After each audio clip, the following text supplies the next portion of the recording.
Willkommen bei Watchhund Spielkrieg. For you, the war is over.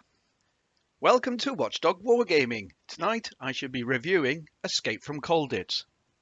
This game was designed by Major Pat Reed, one of the only handfuls of prisoners of war to escape from Colditz castles, and the screenwriter Brian Degas. Escape from Colditz is an iconic game of careful planning and nerves of steel. Now, what you see in front of you is the version that I bought many years ago, back in early 1992. What we will be reviewing is the actual new version that was bought out by Osprey Games.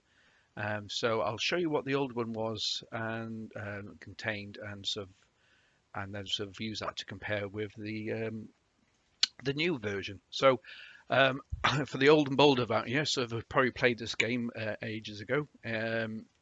It's a brilliant game. It does take for hours, and it's very good. I actually took this on a deployment to sort of Bosnia with me back in the 90s, and it's it's certainly whiled away the wee hours. Now, this is looking a bit tired, as you can see, and it's has seen better days. So let's see about the contents of the old version of Escape from Colditz, which was actually brought out by Gibson Games. It's aimed for 2 to 6 players from 8 years and upwards. Okay, so the actual contents of it is that you've got the dice, and then you've got the coloured tokens. So the black tokens, they represent the German guards. You've got the blues. Blues was the American POWs. Red was British. Orange was the Dutch. Brown was the French. And green was the Polish POWs.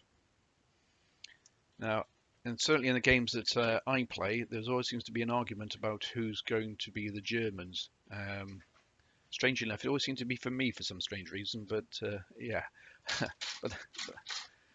Yeah, so you've got those are all the different color markers, the pawns they call them, as the POW markers. 2 dice, and you actually have this the fold out map. What I'll do is I'll put a picture in of what the actual map was in its full size. And then you've got the packs of cards. So you've got within the escape equipment, you've got 27 escape equipment cards, and these range from keys, rope, wire cutters, passes, personal civilian escape kits. I think that's it. And then you have Escapers Opportunity cards. Escapers Opportunity cards, this will be, say for instance, this one says, this card allows an escaper to move directly to the interview room. And then it has a little sort of blurb on what the room was for back in the day, about hideaways, release from solitary, exchange for key cards, tunnel cards, bribery cards, yeah, bribe entry. And then we have the do or die cards. Now the do or die cards, exactly what they are, is this allows an escaper to make a bid for freedom without any escape equipment, starting at a particular area, and they're allowed to have to throw the dice 4 times. And it was basically, if the escaper reaches a certain place, he escapes. If not, he's dead, and all the pieces are removed from the board. So like I said, it's a bit of a do or die. And then, of course, you've got the on the security side, you've got detect tunnels, call for roll call the appel, rest key holders, and yeah, shoot to kill. So yeah, so there's lots of different cards on there. One thing I have learned on this game, there is a secret to playing this, and certainly it's a team game, and that's if you start playing as individuals and trying to get your own sort of country out, then it's either going to take a very, very long time, or you're not going to succeed. So it's successful planning amongst yourselves certainly helps, and also a few drinks as well. Okay, so this is what the and also you got a inside as well was a large rule set with diagrams and on how you would set up for the appels and how to play the game, and it's also got a little background about Colditz and everything else. It is sort of a matter of interest. It said was if an escapee managed to get out of Colditz and actually get back to their home country, they used to call it a home run. Now, Colditz was meant to be sort of a place that it couldn't escape from. So, but at the end of the war, you had a home run was done by 2 Polish officers, 14 French officers, 10 Dutch officers, and 9 British officers. Okay, so this is the 1992 version that was brought out by Gibson's Games. So I'll put that to one side, and then we'll open up the newer version that's been done by reissued by Osprey.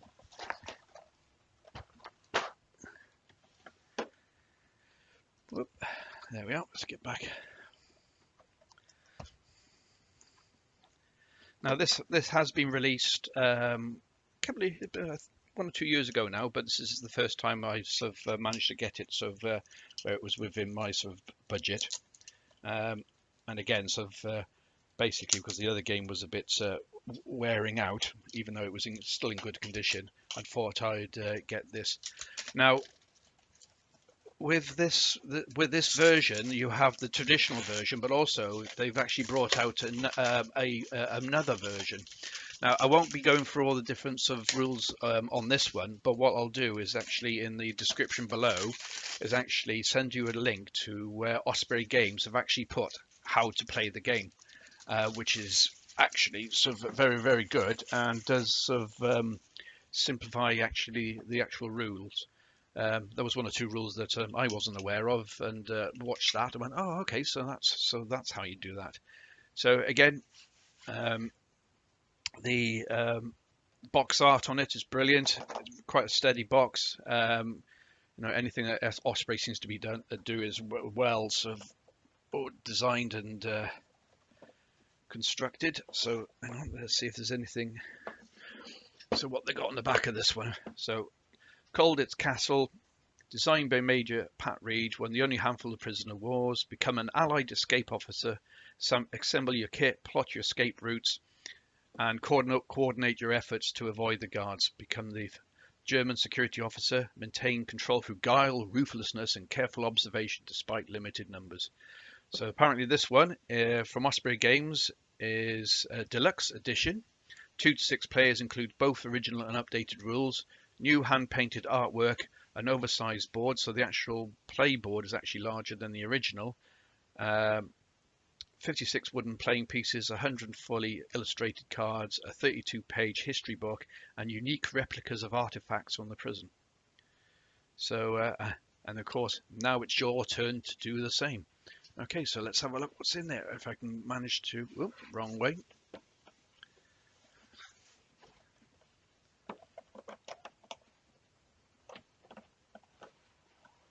Oh. Ooh, okay, Escape from Colditz. So what I'll do is I'll open this board up later on and actually put a separate picture on it, because I can actually see already it's certainly made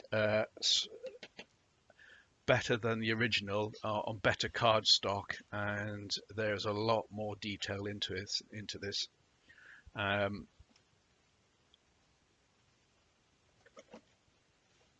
Wow. Okay. Well, so like it says, we have the Escape from Colditz, the history. As you know, Osprey are very good with their history books, and especially with all their diagrams and pictures. And this is certainly still in that same style and standard. Very, very good. Yeah, also there was the Colditz, the TV series as well. So that was something that blast from the past. That's still on television. If you watch that as well. So yeah, it goes into the game components, the legends. The cards are slightly different with different artwork on it. And what I'll do is I'll open those up in a second. So as you can see on there, that is the new board. And it explains what the rules are and everything else, and drop locations. Oh, is that? Okay. So it comes out. Let's have a look at this one. So this is the continuation of the history.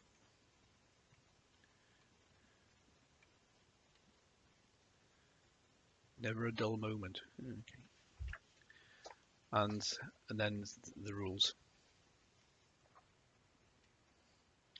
A lot of clear diagrams on there and lots of clear explanations. Like I said, if you watch those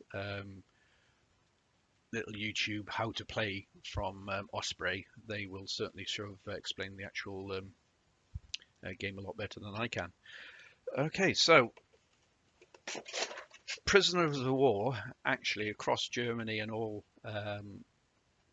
Germany and some also of the occupied countries were actually sent Red Cross parcels, and this is virtually identical to one I've actually seen before. So it's let's see what's inside. So in here you've got a postcard, and one of its postcard that they were allowed to send to their loved ones through the Red Cross. Probably heavily censored, and they weren't allowed to mention certain things. Okay, guard.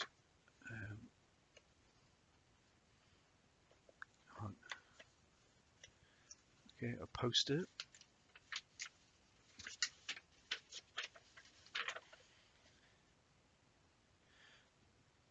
The escape from prison camps is no longer a sport. And again, we have the wooden POWs. These are actually all wooden. They're not plastic ones, which is a nice touch. German guards. Let's put all those away and go back into the other ones.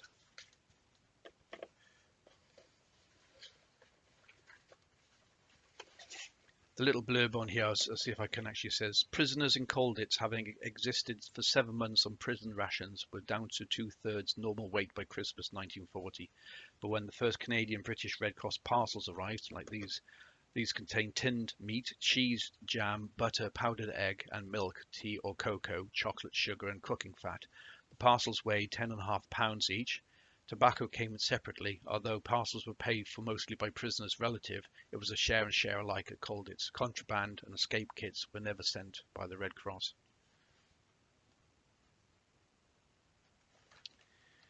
And then let's have a look at what's in these ones. So I haven't opened these before, so let's open it.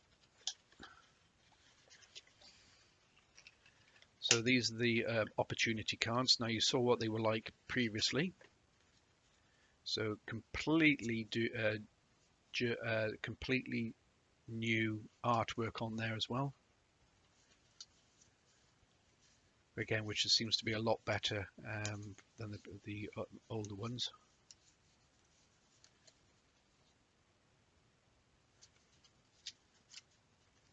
Which is nice. And then let's see what's in this one.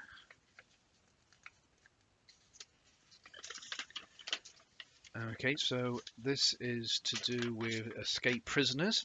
Now, let's see what that Deutsches Kriminalpolizeiblatt. So that's German criminal police newspaper.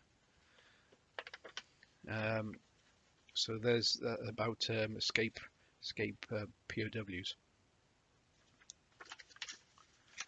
That's a nice touch on that one.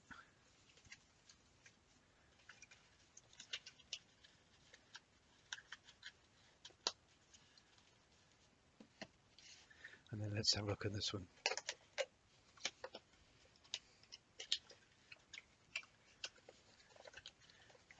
Security cards.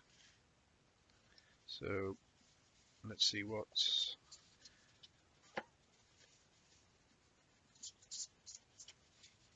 So the last ones were opportunity cards. In this one we have escape equipment again. So all the different escape equipment, but this time with different graphics. Again, very, very nice. Nice touch.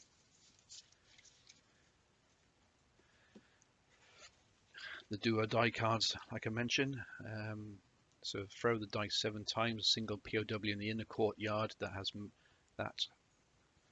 that many moves to reach a target. You may ignore the need for keys and passes, but you must use ropes or wire cutters as needed if they fail to reach a target. Okay, so these are all different ones. So 7 times, 6 times, 5 times, 4, 3, and they're all different locations. So again, nice touch.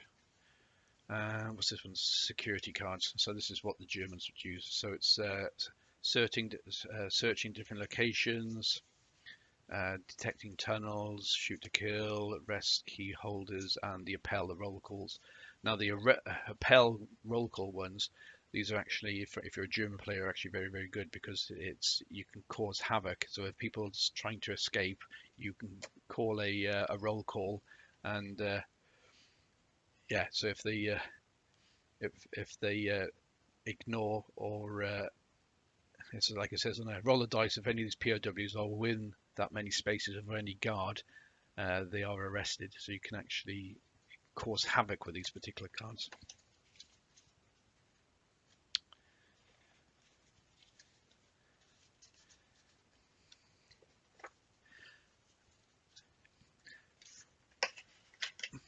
So okay, so there we have it. So that is the new Escape from Colditz.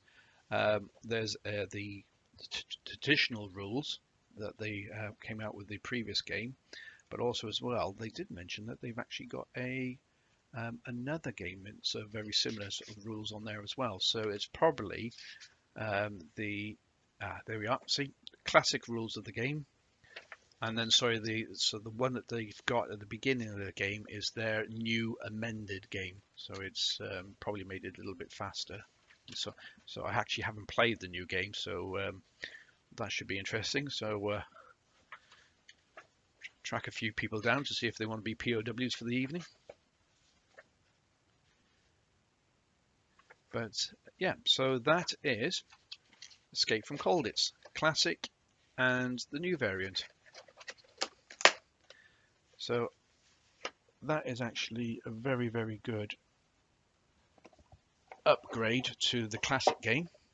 Like I says, I'll put a picture of the actual the board layout actually, or down, but sort of in with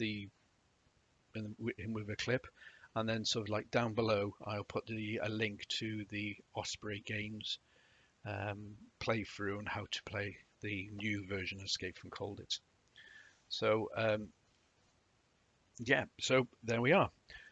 So again, thanks for your time, much appreciated. And if you like what I'm doing, I know it's something different and not always wargaming. I'm actually taking a break from painting at the moment and sort of concentrating on something else, get my mojo back before I get back into painting again. But there we are, Escape from Colditz. Well worth getting. And as I said, if you're into wargaming or you just want to play something different,